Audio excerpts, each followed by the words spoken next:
What is up, and welcome back to 24 Minutes of Not A24, the Patreon podcast that takes a look at the things outside of the A24 library, literally 24 minutes at a time. I am Ethan Simi. And I'm Ben Lawhorn. This week on the pod, we are cracking the encryptions as we talk about David Fincher's Zodiac. Between 1968 and 1983, a San Francisco cartoonist becomes an amateur detective obsessed with tracking down the Zodiac killer, an unidentified individual who terrorizes Northern California with a killing spree. Week number 3 of Fincher season. Dude, we have been looking forward to Fincher for a long time. Yeah. And it just feels like we did Fight Club last week, and I was like, Fight Club fucking rules. And now we're on to Zodiac, and I'm just like, oh my God, like this, how can it keep getting better? I know. I'm stoked. This has been so much fun. I mean, we got some great stuff coming up. I'm very much looking forward to talking about Gone Girl. I love that movie quite a bit, so I'm stoked. And then obviously culminating in The Killer, which is super exciting. Yeah, actually, speaking of The Killer, I have a ticket to see The Killer on October 27th, which is a couple of weeks before we record about it, and I think it is 2 weeks before it maybe goes nationwide. I'm unsure about that, but it sounds pretty likely because no chain theater in my city is getting The Killer until like November 9th or November 10th, I think. Dang. So yeah, luckily Hollywood Theater was able to pull it together, get early access. Okay, Zodiac, I was going to tell you before we started recording, but then I was like, I got to save it for the podcast. So a little like behind the scenes action. Obviously, you know, when I don't know how you are, Ben, but when I watch something for the pod, I try to actively take notes about certain aspects as I go through the movie, right? Of like what I want to call it for my true cinema, or like something I want to mention here or there. And I'm usually pretty good about it, especially when it comes to like the regular podcast. So when I was watching Zodiac a few nights ago, it had been a while since I'd seen it. I love this movie. Fucking love Zodiac. I love the true life case. I love this movie. I think there's a lot of interesting things that surround this movie, namely with like RDJ and Mark Ruffalo and their careers and kind of like the trajectory that I do want to talk about. But when I was watching it the other night, I completely did not take a single note. I was so engrossed in this film that as soon as like the notes at the end finished and like the movie was over, I paused it and I like backed out of the streaming service and I was like, wow, didn't take a single note. That was a great movie. That was awesome. And I just loved it. I lived in the movie. It was so cool. This is one of those moments where I can't believe that we don't talk about this stuff beforehand, because I was going to mention the same thing. Like usually I try to like write down like, all right, I want to do this moment. I want to talk about this. But I was just so caught up in the movie. I'm like, I just want to watch this. Like, it was so good. It'd been so long since I had seen it. And yeah, it wraps up and then it's like the next day. I'm like, wait, I didn't write anything down at all, you know? So like, as we're sitting down talking about this, I'm like going through the movie in my head. I was like, okay, what am I going to talk about? It'll be easy to pick 3 moments, but I just like, what 3 do I pick? It's kind of funny that we both had that same experience. Yeah, totally. Because I finished and I was like, well, I guess I got to pull some stuff from my mind real fast before I forget what I want to talk about. Okay, so I did mention the RDJ and Mark Ruffalo bit, and I know obviously we're on a timer here and we're fighting for our lives against the hot sauce punishment that we had to take last week, which was brutal. So, you know, if you want to see us take a hot sauce punishment, all you got to do is subscribe to the Patreon. We'll do it. Because we do our damnedest to not go over the time limit here on this show. So what I think is really fascinating to me is that this movie comes out in 2007. This is really the last movie for specifically Robert Downey Jr. and less so for Mark Ruffalo before they become major cogs in the machine of the Marvel Universe. And really dedicate 15 years of their careers to the Marvel Universe. So I had tweeted this the other day, and I was like, man, I would be so fascinated to see. I think there's such a really interesting case study of like, what if Robert Downey Jr. wasn't Iron Man for 15 years? Like, what would he have done? Because this trajectory with Zodiac, I think he's phenomenal in this movie. I think he is very, very excellent. And I also like Mark Ruffalo a lot in this movie. I think he plays exactly what is needed, and I think he does it really, really well. I've heard other takes that don't agree with that, but I'm really curious, like, what would have happened if they just like didn't hand over the last 15 years to the MCU? We're just now getting RDJ back, like in Oppenheimer, and people are like, this is what we've been missing out on for 15 years. Like, this is what he gave us in Zodiac, and like what could have been.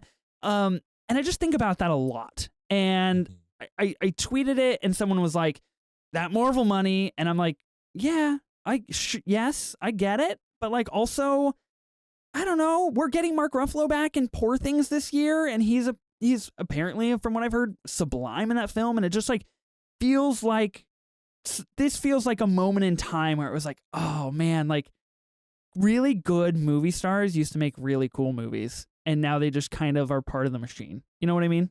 Yeah, I hear what you're saying. I still think they were making good movies. You know, I think some of those Marvel ones were still pretty good. But you know, I agree. I'm not dissing Marvel. Yeah. I'm just saying like that's, you know, part of that like machine of like how I can only imagine it's really hard for Robert Downey Jr. to be like, let me play Iron Man and then let me go like get entrenched in a David Fincher film. Like I feel like those are two very different ends of the Hollywood spectrum. Yeah, I mean, it's interesting you say that because I pulled up his IMDb, and so you had Iron Man 2008, and then also in 2008 was Tropic Thunder. Okay. So he had already filmed that. Then he had The Soloist and Sherlock Holmes in 2009. But Sherlock Holmes goes on to be an IP, goes on to be a franchise. Yeah, I just mean like he probably filmed it though, like right after Iron Man, before Iron Man was out. You know, so he kind of had this, I would assume, like in the bank, ready to go. That does become an IP.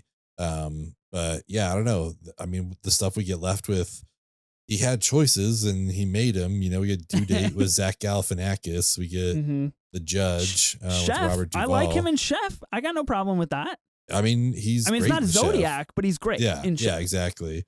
But you know, hit 2015 and it's just like Age of Ultron, Civil War, Spider-Man, Infinity War, Endgame. Like I don't know. Doolittle, one of the like biggest box office. Well, I was gonna say the fact that like he decided to follow all of that goodwill up with Doolittle was kind of crazy. Like, do you think that might have been like I know we're very sidetracked here, but do you think that might have been like an Adam Sandler play where it was just like like what he did with Uncut Gems, where he was just like, if I don't win an Oscar, I'm gonna make a piece of shit movie. Where he was just like, I've been Iron Man and the top of my game and like the core of Hollywood comic book universes for so long.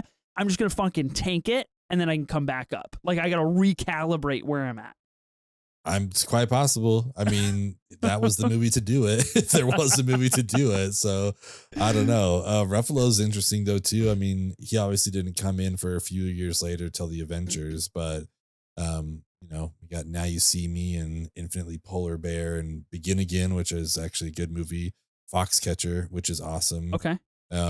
He does The Kids Are All Right and Shutter Island and Date Night all in 2010, which you got to hand it to him. I guess Mark Ruffalo has a far superior track record when it comes to like that breaking the mold. The Kids Are All Right is an excellent film, and he's very, very good in it. Yeah, he's really good. And then a little movie called Spotlight. Little movie. But one of my personal favorites. I don't know. I'm trying to just spread the word. Like that movie deserves more love than it gets, and it gets a lot of love. Yep. Got it, man. You got it. I don't necessarily agree with that 100%. I think it's a good movie with one really fantastic scene. They knew. They knew. They did. And then 2 more hours of movie. Happen. So okay, we got to do a Spotlight pod because you got me all fucking fired up about Spotlight. Jesus Christ. Unbelievable. Okay, we gotta get back on track. We're fucking burning daylight here. Okay, Zodiac is fantastic. I did have one question for you though, and the only reason I don't rate this a 5-star movie, 2 hours and 37 minutes. Yeah, warranted? Does it feel like it needs that? Does it deserve it? Does it earn it? Does it use it wisely? I don't know if it uses it wisely. I think this could easily be like a 210 movie. Yeah, I was gonna say I was gonna say 215. That might be where we need to be. I think it could do that, but then again, you know, if it's Fincher doing Fincher and he's gonna do his thing, so like it is still a fantastic movie. there is some fat I feel like that could get trimmed. But overall, I think what he does with it is really good. Yeah. I agree with you. I think that's just like my one personal hindrance. Yeah. Where I'm just like, oh man, like, nearly 2 hours and 40 minutes. Like if you could just lock this down, even 220, then it just feels like much more like packed, muscular piece of filmmaking, in my opinion. Okay, I'm gonna do my first true cinema moment. You can work in anything as we start going through this. My first true cinema moment is I'm gonna start at the end. I'm gonna do it. Is the final diner scene, putting it all together when Jake Gyllenhaal is like 50 yards door to door. I walked it is fucking terrifying and unbelievable. And like we mentioned with the runtime, like we're building for almost 2.5 hours to kind of get to this moment of like he's done it. Like he has reached his pinnacle. He's figured it all out. He's gone through these depths with RDJ's character and like trying to figure this out over the course of nearly 20 years, 15 years, which is sublime. And one thing that like came to my attention as I'm watching this movie, we jump so quickly in like the first hour. We're just like 2.5 months later, 2 days later, 7 weeks later, 9 months later. I forgot how well Fincher makes that seamlessly play for our characters, for us as audience members. Like we don't feel necessarily like that time is passing and we're missing out on things that are happening. Like it is a full coherent story over such a long period of time, done impressively well. So the last diner scene is sick. Yeah, I think that's awesome. The title card showing up with like the time jumps and stuff, so necessary. Like this movie would be so confusing without it, because like you said, there are some where it's like 4 years later, like what? Like 4 years? That's crazy. It's like I guess we're making a real jump here. I'm gonna follow your lead then and just like reverse this order. And I love when Gyllenhaal goes to the hardware store. So good. And he just goes to see him there, and the guy's like, "Can I help you?" He's like, "Nope." And he's just staring at him. They just like stare at each other, and you call back to the scene that he had, I think, with Ruffalo, but no, with his wife. And he's just like, I need to know who it is. I need to like look him in the eyes, and know who it is. And then we get that at the end, like without a definitive answer, but he knows who it is. I just love that exchange that they have. There's that silent exchange, just staring at each other. The dude that plays, what is it? What's his real name? Lee. Yeah. Arthur Lee Allen. Allen, yeah. He does a wonderful job. I'm screwing up his name, but he does a wonderful job in this movie, and that transformation that he makes in that scene of like being the jovial, like, "Hey, how can I help you? I work at a hardware store," to like, "Oh, this is the guy from the TV. This guy clocked me. Holy shit!" Like that's a great scene. You mentioned the guy that plays Arthur Lee Allen. This is not a true cinema moment for me, but I need to mention it really fast. I'm going to roll through some of these. This is quite possibly the Mount Everest, the pinnacle, if you will, of that guy movies, because almost every single scene you're like, that guy. I've seen that guy in a movie. I know who this person is. I know what they are. So obviously we have Jake Gyllenhaal, Mark Ruffalo, Anthony Edwards, kind of that guy, a little less so. Obviously plays Goose in Top Gun. Brian Cox, like I just totally forgot that Brian Cox is in this movie. John Carroll Lynch is who plays Arthur Lee Allen. Yeah. And I will say from a personal standpoint, like John Carroll Lynch, anytime he's in anything, he is to me the definition of that guy, where it's just like, I don't know his name and I can't tell you what else he's been in, but like I know that I've seen him in other things. Yeah. We've got Bob Stevenson, is a big black guy. Chloe Sevigny is, for me, I was like, she's been in other things. Like I totally know her. We've got Elias Cotes, I think his name is. He plays someone in Shutter Island that I had just watched a few nights prior, and I was like, wow, that's pretty crazy. Dermot Mulroney, obviously, in this movie as well. And then the ultimate, like, kind of not even that guy, just like a super famous person that is a small role in this movie is Philip Baker Hall, which is insane that he's just in this movie a couple of times. So yeah, I love that movie for this reason, Clea Duvall is in this movie too, which is super wild.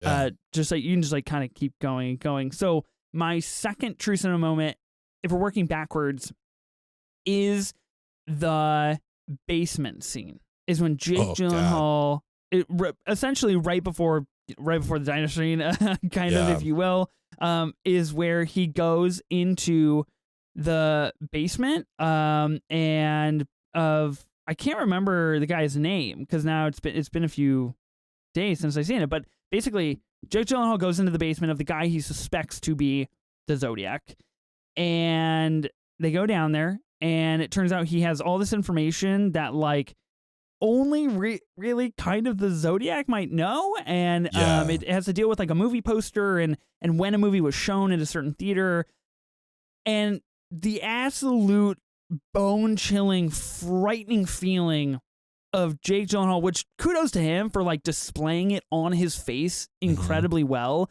of that raw fear of like, is there anybody else in your home? Are you like, is there anybody here? Because he hears footsteps upstairs. You see that floorboard move? Yeah. It is so fucking scary. And you're just like, this is it. We're done. Like, this is the end of our boy. And like, we could be witnessing a crime in live action here. And that's when he's like, there has to be two of them. There has to be two different people. And he like runs through the rain.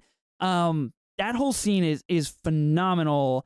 And not to mention, like, on the rewatch of this movie, of course, we're focused on the Zodiac and everything that is involved in that case. But like Jake Gyllenhaal's character of Robert Graysmith, his mental and physical deterioration of like his self-worth and the things that are important to him in his life.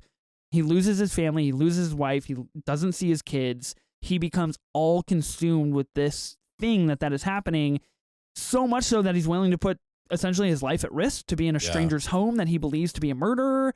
Is astonishing to watch in like that final hour of the movie. And if there's any like redemption for the long runtime, it's to get that storyline to play out in a big, bold way. And it works. Yeah, I think it works wonderfully. Like, he even has his kids playing, like, doing their little special project, you know. So good. Which is kind of cool. Let's not tell mom about this. But yeah, that scene where he goes to the basement, because at first he just thinks it's the friend that might know who the Zodiac is. Who the Zodiac is, yeah. And he's telling him everything. He's like, oh, we got him nailed down. It's the handwriting. Like, look at all this, whatever. The guy's like, oh, he never wrote that. I wrote all of them out. And it's like, oh shit. Okay, holy cow. Yeah, you're you blew it, man. Yeah, this is it is so scary. Mine is just it's a technical true cinema moment, just something I really loved visually watching, which Fincher does so much. But it's that overhead taxi shot as he's getting driven on that last kill that we see. I don't know. It's just a beautiful shot. Like, everything is framed up like perfectly, and just that whole sequence is really, really good. But there's just something about that, like the camera moving perfectly with the taxi, that's just so like visually pleasing, but like still technical at the same time. And it's, you know, it's not necessarily like a huge scene or anything like that, but it's just those kind of things that come into the movie where it's like, oh, this is such a cool shot. Like, this is, and it's just, there's such a choice made here there's so many ways to follow a taxi, you know, like, we're not even inside of it. We're right on top going with them through the city. And like, I loved it. Really magnetized to what's going on, where we are in the city and where we're going, and eventually the crime that takes place that those fucking moron police officers don't catch. Okay, my third true cinema moment is, hopefully I'm not stealing yours, maybe. I'm sure it's an honorable mention for you at the very least, is when Jake Gyllenhaal and RDJ go to the bar for the first time, and RDJ's like, listen, we got to talk about this drink. And he's like, it's an Aqua Velva, and if you tried it, you wouldn't be saying this. You wouldn't be asking about this drink. Yeah. And then we hard cut to them in a booth, each downed like 7 or 8 Aqua Velvas. Yeah. And they're just fun. Graysmith is just like, and so I checked out this book, and I figured this out, and then I went this, and I figured this out, and like all this Zodiac stuff, and like they're raw and authentically like picking each other's brains about how each other operate on the Zodiac case, which I think is a really cool insight into how starkly different they view this case. Because obviously RDJ's character is essentially in it for the press, right? Like, Paul Avery, he's the crime reporter. is trying to make this Hollywoodized, essentially. So incredible moment of humor, like we've seen it in Fight Club and things that we're going to cover here on the Fincher season is like, Fincher's just kind of like a sick fuck, and like he gets in a good laugh occasionally, and I like it. Yeah, he does. And you know, Ruffalo, based on a real character too, they based loosely like Dirty Harry on, as well as Bullet, Steve McQueen's character. Which they referenced like 3 times in the movie. I was gonna say we had a cool little cameo of like the Dirty Harry poster when he's leaving the theater, which is kind of rad. It's a toss up for my last one. You talked about the first 6 minutes on your Twitter when you were watching it. That first kill is amazing, but I'm gonna go over the beach kill. That was like one of my favorite moments, just with the girl looking up and seeing him kind of far away, and then looking up, he's behind the tree, and then he comes out with that like executioner hat, not a hat, I don't know what it is, cover, you know, whatever. It's like a bag Zodiac kind of or something. The hood, I guess. So I don't know, I just thought that scene was so cool, and then getting them to tie each other up and then stabbing them, all that kind of stuff, and that the fact that guy survives it is insane to me. I guess I listened to a little like kind of the real story behind it, and I guess essentially he just kind of like played dead, and so that's why he got stabbed 6 times, and the girl got stabbed 10 times, but she was like really fighting it and vocal, and so he like made sure that she was dead, whereas the guy just like, I guess just smartly was like, I'm just gonna pretend I'm dead, and hopefully he'll leave me alone, and he did, and he lived. Possum style on that one. Absolutely crazy. But yeah, that's crazy. Yeah, I like that scene too. There's 2 moments in that scene where Zodiac walks over and he's like, oh, she tied you real loose, huh? Yeah. And it was like, oh wow, oh shit, like they might be goners. And then also when the guy asks Zodiac and he's like, listen, I gotta know, was that gun loaded, or were you just fucking with us? And he comes over and he takes out the clip and he shows the bullets. Can you imagine saying that to someone that just frightening as hell? Why would you do that? Don't find out. Why would you do that? Just like, live with the question forever. Don't ask that person. That's crazy. Small price to pay. Fuck. Okay, obviously I wish we had more time to talk about Zodiac. We could make literally a 2-hour pod about Zodiac. I feel like so many incredible things. I love this movie. It is nearly a 5-star movie for me. I think it is just fantastic Fincher stuff. Are you thinking this goes in the A24 catalog? I don't know. I mean, it's after we talked about last week, then what going IP and action and stuff, and like the budget isn't even a question anymore. But I don't know if this fits. I don't think it does. I don't think it can fit there. I think it's too procedural, too concise, too, like I said, too muscular. It's too hyper focused on what we're dealing with here for sure.